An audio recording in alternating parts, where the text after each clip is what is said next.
Muy buenos días, bienvenidos a Cambio en el Debate. En esta mañana muy fría nos acompaña nuevamente la juez María Consuelo López Ramírez, quien es juez primero penal de aquí de Morelia y además es juez de oralidad en reserva. Le hemos comentado en otras ocasiones que el nuevo sistema de justicia penal aparece luego de la reforma constitucional a nivel federal que se dio en el año 2008, el 18 de junio, y eso representa pues una gran transformación no solamente en las instituciones, en su organización interna y en la manera en la que se desarrollan los procesos, sino además en las funciones específicas de cada uno de los operadores, que conocemos por operadores a pues los jueces, los ministerios públicos, las policías, tanto municipal como estatal, preventiva, como ahora la investigadora, que es la policía ministerial, también los abogados litigantes, los defensores públicos, todos ellos son los operadores que dan vida al nuevo sistema de justicia penal. Hoy, le repito, estamos aquí con la juez María Consuelo López Ramírez, quien nos va a contar sobre la teoría del caso. Habíamos ya perfilado un poquito el tema en el programa pasado, pero no llegamos a ampliarlo. Entonces, la verdadera plática se dio ya una vez terminado el programa y queremos que nos cuente ahora, juez, nuevamente, ¿qué es la teoría del caso? ¿Sí? Y esto que nos platicaba también ya fuera del aire, que era tan interesante cuando presentan sus dos versiones, tanto la defensa como el Ministerio Público. ¿Cuál es la labor del juez ahí frente a estas dos teorías del caso? Buenos días. Agradezco nuevamente la invitación y por principio de cuentas vamos a señalar en términos muy sencillos lo que es la teoría del caso.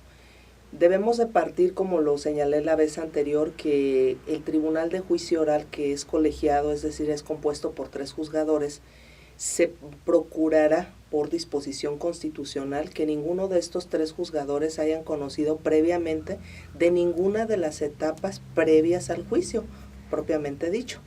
Es decir, de la etapa preliminar y de la etapa intermedia. Luego entonces estos 3 jueces no tienen absolutamente ningún conocimiento de los hechos, de lo que se va a tratar ese asunto. En consecuencia, la teoría del caso es el primer momento en el que defensor, Ministerio Público tendrán la oportunidad de dirigirse al tribunal. Y algunos tratadistas mencionan que la teoría del caso es como establecer un mapa en la mente del juzgador. Otros señalan que puede ser considerado como un rompecabezas. Otros más lo señalan como que pudiera tratarse de un ángulo desde donde pretenden que el juzgador se ponga a observar la prueba. Y otros más señalan que es la ventana a través de la cual invitan al juzgador que se asome a ver realmente lo que ocurrió del hecho. Es decir, la teoría del caso es el argumento, el relato que cada una de las partes, es decir, Ministerio Público y defensa desde su posición, van a indicarle al juzgador qué es lo que le van a presentar en ese momento, de qué se trata ese asunto. Se establece que la teoría del caso debe de ser un relato muy sencillo, muy concreto, no alargarse mucho porque eso podría llevar a perder la atención del juzgador. Es decir, no se deben de incluir aspectos jurídicos porque es simplemente comentarle al juzgador qué es lo que va a pasar en ese momento. Desde luego que también no hay que olvidar que la teoría del caso se compone de 3 aspectos fundamentales. Uno es la teoría fáctica, que es precisamente establecer al juzgador las circunstancias de tiempo, modo y lugar de lo que están tratando en ese momento, es decir, de los hechos que están narrando. La teoría probatoria, que es precisamente con qué van a tratar de acreditar la exposición de los hechos que en ese momento se están presentando. Y la teoría jurídica, que es establecer en qué hipótesis legal encuadra precisamente ese relato que se está presentando. Eso podríamos señalar que es la teoría del caso. Ahora bien, hay dos aspectos importantes que también hay que tratar. El primer aspecto es hablando del alegato de apertura o el alegato inicial, que como lo señalé hace un momento, es el primer contacto que se tiene con el juzgador. Y en consecuencia, ahí las partes, como ya lo mencioné, tienen que exponer lo que ocurrió, la teoría fáctica, con qué lo pretenden comprobar y en qué hipótesis jurídica encuadra ese relato. Una vez terminada cada parte su relato, su exposición, entonces vendrá el desfile, así se le denomina comúnmente probatorio, es decir, las partes son las únicas que van a fijar el orden y la forma como van a ir presentando una a una sus pruebas. ¿Por qué?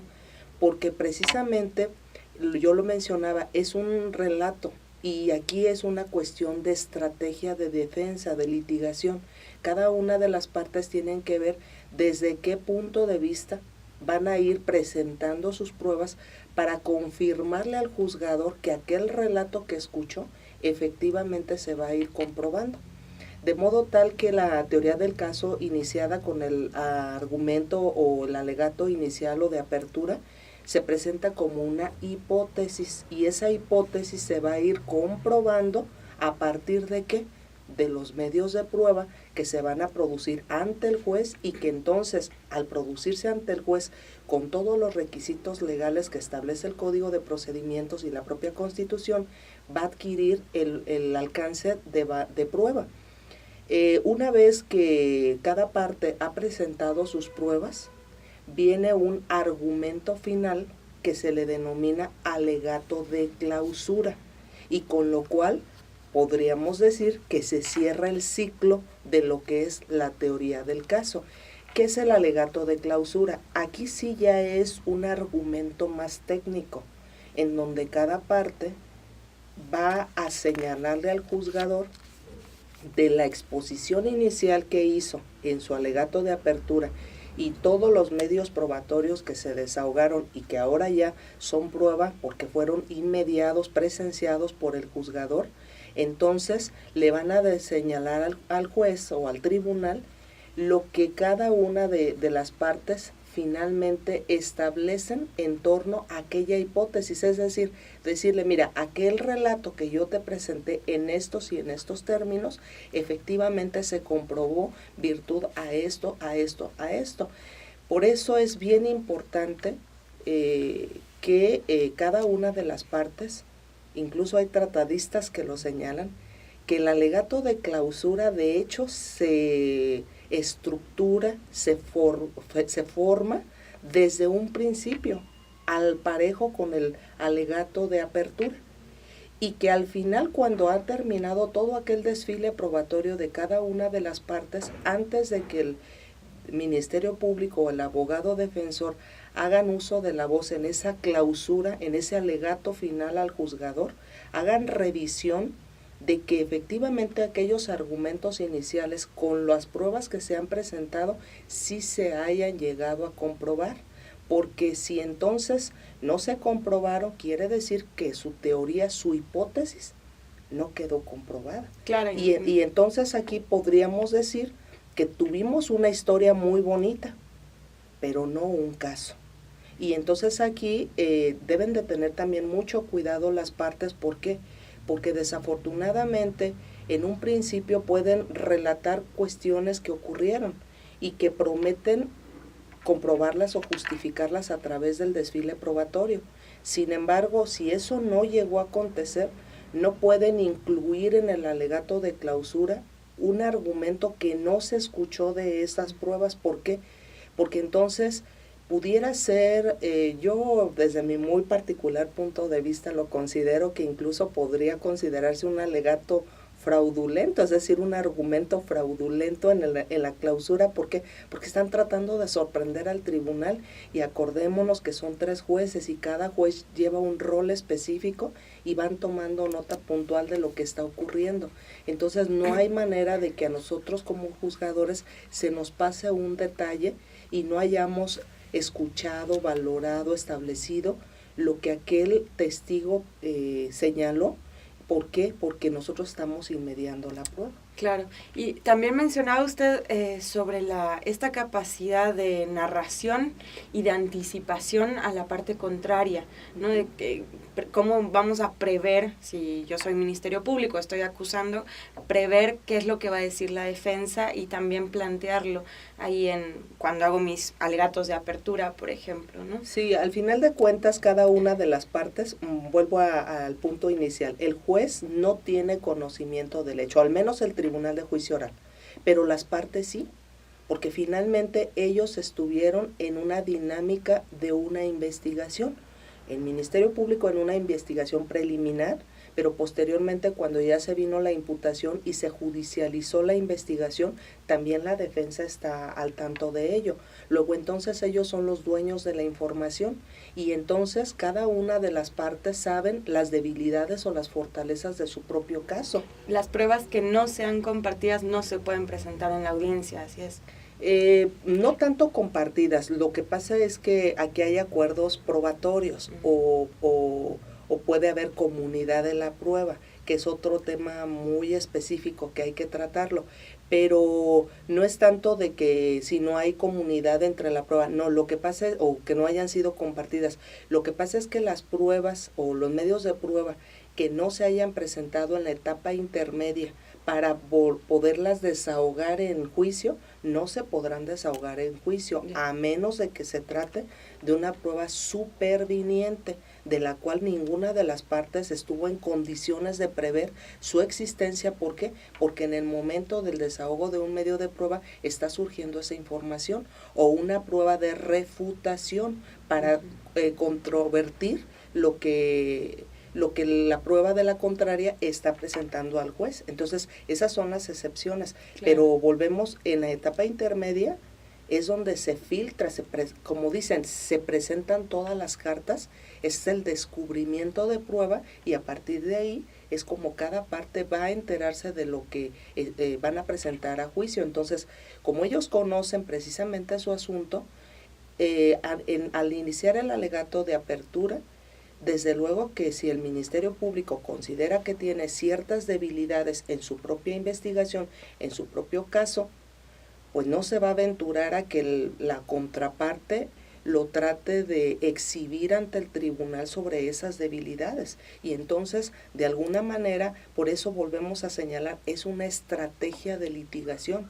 Tienen ellos que ver de qué manera lo van a capitalizar, lo van a utilizar como técnica de litigación para poderlo establecer ante el tribunal. Uh-huh. Igualmente la defensa, sus debilidades o sus fortalezas lo van a tratar de poner como sobreaviso al tribunal o a resaltar ante el tribunal para que el tribunal esté al pendiente o esté atento a lo que va a estar ocurriendo. Uh-huh. Y así como la defensa y el Ministerio Público tienen esta pues obligación o esta nueva posibilidad de generar una teoría del caso para convencer al juzgador, ¿cómo hace el juzgador o el tribunal para ser imparcial? Eso es un tema que a mí me llama muchísimo la atención. Es capacitación, se tiene esa noción de imparcialidad innatamente, se construye, ¿cómo llega la imparcialidad al juzgador? Yo creo que es una combinación de todo. Y al final de cuentas, no debemos de olvidar que uno de los principios también ahora fundamentales es la igualdad entre las partes. En este sistema tradicional el juzgador actúa muy oficiosamente en ciertas circunstancias. Sabemos que ahora a través de los derechos fundamentales de toda persona tenemos que procurar la salvaguarda de ellos, pero también nosotros como juzgadores debemos de tener mucho cuidado en corregir, como dicen en términos muy comunes, corregir la plana de cada parte respecto de lo que se nos está presentando en ese momento como prueba en el juicio. Y pues simplemente nosotros esta imparcialidad la vamos a considerar desde el punto de vista de la propia información que está fluyendo de cada parte. Y si entonces cada parte no está logrando al 100% acreditar su relato, bueno, nosotros como jueces tenemos que finalmente fallar en torno a lo que se nos está presentando. Es decir, la prueba tiene dos funciones muy especiales: probar y convencer. Claro. Yo la vez pasada hablaba de un término que sus orígenes son de carácter anglosajón y que ahora en este sistema acusatorio se está tratando de implementar, que es la duda razonable. Y la duda razonable se establece a partir, debemos de primero no olvidar que por disposición expresa ya de la Constitución hay un principio en favor de cualquier gobernador, de cualquier persona, que es la presunción de inocencia. A toda persona se le debe de presumir inocente hasta que ¿qué? El Ministerio Público compruebe lo contrario. Y entonces a partir de ese momento nosotros tenemos que colocarnos desde esa posición y empezar a observar el trabajo de cada una de las partes y virtud a ello establecer si aquella presunción de inocencia se logró romper, se logró trastocar con las pruebas que el Ministerio Público está presentando. Y entonces ahí, para que exista una sentencia condenatoria, deben existir elementos, no de convicción plena para el juzgador, pero sí, no de convencimiento, de certeza plena, de certeza plena, sino de convicción para el juzgador respecto de que aquella presunción de inocencia efectivamente se está trastocando y se está comprobando un hecho que la ley señala como delito y la culpabilidad de una persona. Uh-huh. Todo esto, nada más recalcando, sucede en audiencia pública y oral. Sí, sí. Es así.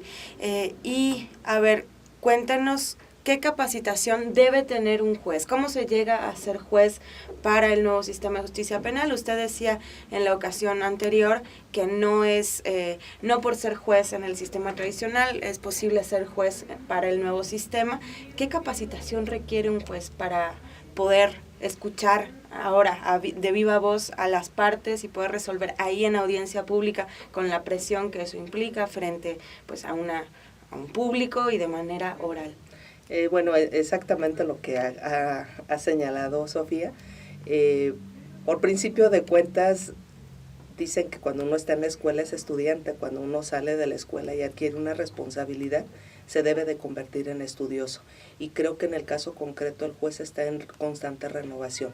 Efectivamente, nosotros fuimos sometidos a varios exámenes de preselección, test psicológicos, donde se determina exactamente el saber escuchar a las partes, el saber tener las habilidades incluso para controlar al público.